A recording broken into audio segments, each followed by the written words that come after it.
I picked up a football that had rolled out of bounds, but the players treated me like a thief. They locked me in a storage room and kept hurling balls against the door. The coach arrived and opened the door. I was huddled in the corner, shaking uncontrollably. The coach cut through the tape. I immediately bolted out of the room. Even after tripping and slamming into the ground, I scrambled back up and fled without looking back. But when the team started training again, I reappeared at the field. The coach bought me a burger and gave me a radio. He even invited me to join the team, despite my 6-year-old mental capacity. But the moment he left, the players pushed me down and snatched my things. I didn't hold a grudge. Whenever a player fell during practice, I was always there to pull them up and pat them on the shoulder for encouragement. Soon, it was time for the first game. I was about to board the bus, but the coach stopped me. He said I couldn't play in the game. I stood there frozen, watching the school bus slowly drive away, feeling utterly heartbroken. I pulled out my radio, desperate for any news of the game. That night, I cradled the radio at the empty field, listening to the play-by-play as if I were right there with my teammates. I clumsily mimicked the players' moves, falling over and over again,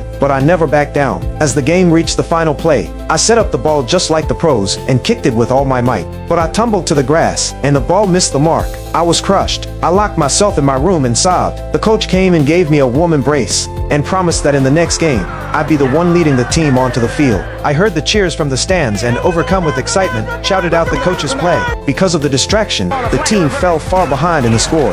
During halftime, I handed a ball to one of the players. That simple gesture gave the coach a spark of inspiration for a new tactic. Soon, the team turned the tide and snatched a victory from the jaws of defeat. Every single player accepted me as one of their own.